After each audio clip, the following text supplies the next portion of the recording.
I am so late.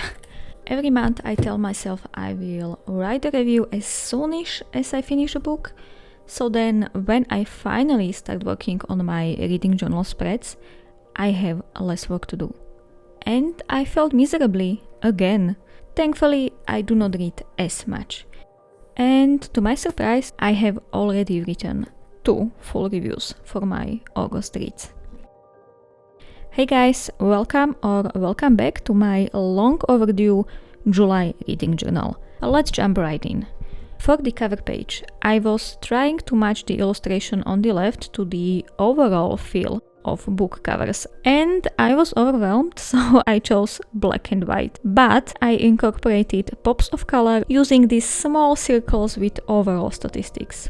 I finished 8 books in July, and I don't know how is that possible, but my math says I've read 188 pages a day on average, which is insane.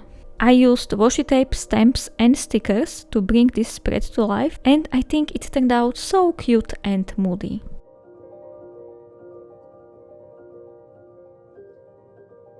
Now to my favorite part, reading statistics.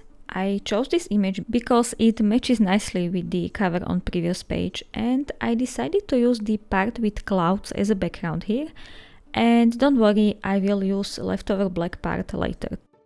I prepare all my graphs in Canva, and first I cut them roughly apart to figure out the layout.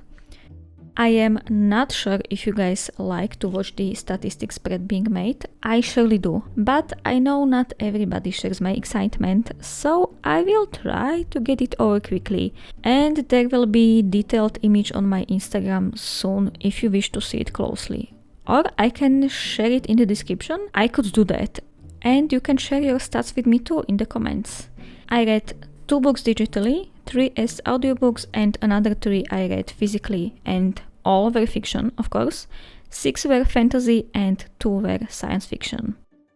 I started only 2 new series this month, which is awesome because I already have so much going on, and I read 4 books from already started series.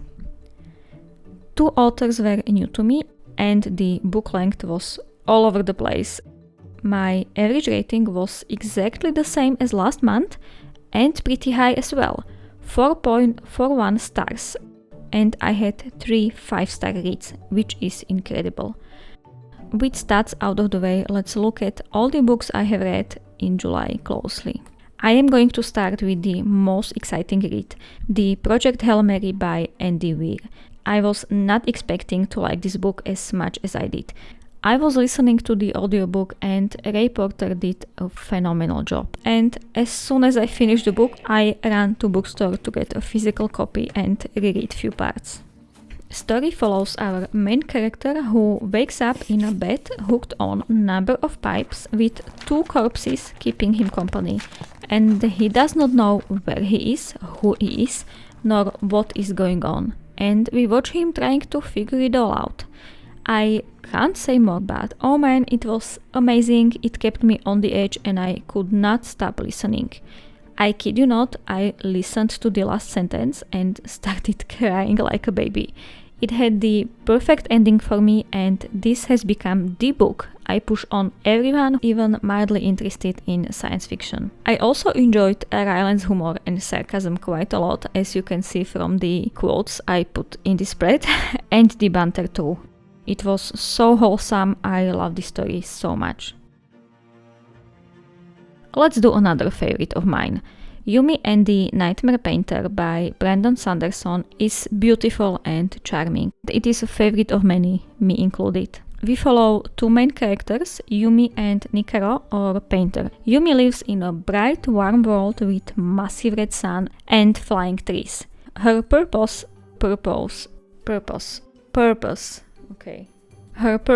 is to attract spirits to help people, and she is doing that by creating immense and sophisticated rock piles. Painter's world, on the other hand, is technologically advanced, cold and dark with only pink and blue neon lines, bringing light. He is trying to protect townspeople from nightmares who roam the streets at night by reimagining them as something harmless and painting his idea on canvas, which causes the nightmare to take that form. One day, Yumi's and Painter's lives are suddenly intertwined and they work together to figure out what is going on while trying to save each other's worlds and people because things start to happen.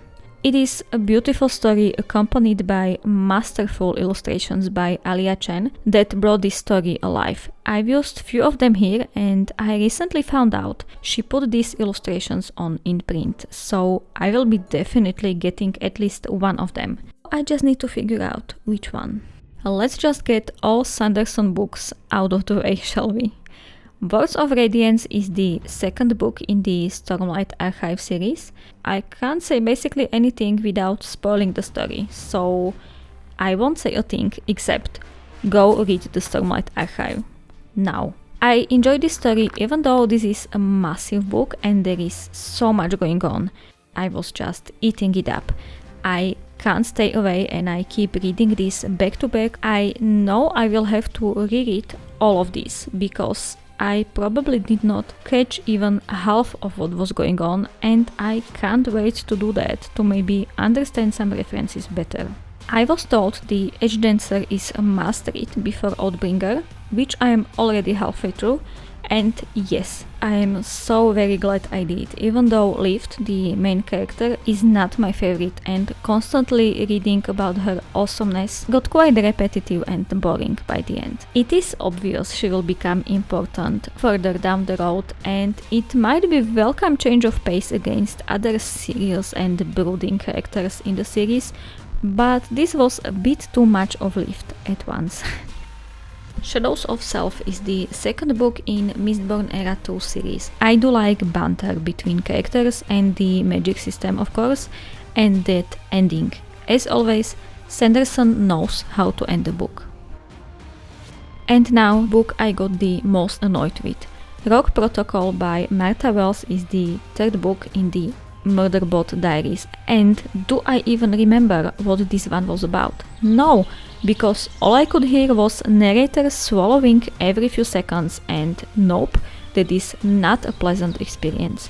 It is short book, so I decided to suffer through anyway. The story felt repetitive. Once again we find our main character on a new planet, meeting another AI and yada yada yada. Basically the same as the book 2 in the series.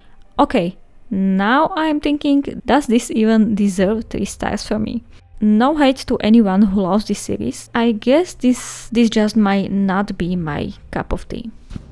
I am not going to pretend I did not buy this washi tape as soon as I got the Poppy War by R.F. Kuang. The story follows Rin, a war orphan who decides to take and pass Keju, which is the Empire-wide test that would allow her to study at Sinegard, prestige military academy. She is trying to escape an arranged marriage. And it is basically Babel in a different setting. If you read both, you could surely spot all the plot points. It was like some kind of weird deja vu. Well, in the first part, where the story revolves around school.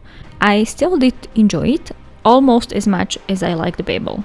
Then the story gets this weird tonal shift and there is lots of spiritual mumbo jumbo and I am still not sure what to think of it. Also, Rin, our main character, gets so whiny, plot seems stuck in the middle of the book, magic system is still unclear to me. I enjoyed the beginning of the book so much. I love good school setting and trials and all that stuff. Once we got away from this storyline, it was way less enjoyable. Still, I want to give the second book a chance. Also, I have a beef with this cover. Rin has never held a bow, and she has one on the cover, and I am just so salty about this. The last book I am making spread for is the Red Sister. It was my pick for a monthly buddy read with friends, and we all wanted to read it because it was pitched as a story with assassin nuns. That's all. We follow Nona, a child sold into slavery and is about to be hanged when she is rescued by the abbess of the Sweet Mercy Convent, where her training as an assassin nun begins. We follow her to her classes, which I really liked. I enjoy learning together with our characters. I like the supporting characters as well. They were all unique enough. I was able to follow who is who, and that is not always the case. It was interesting read overall, and I am excited for the next book in this series.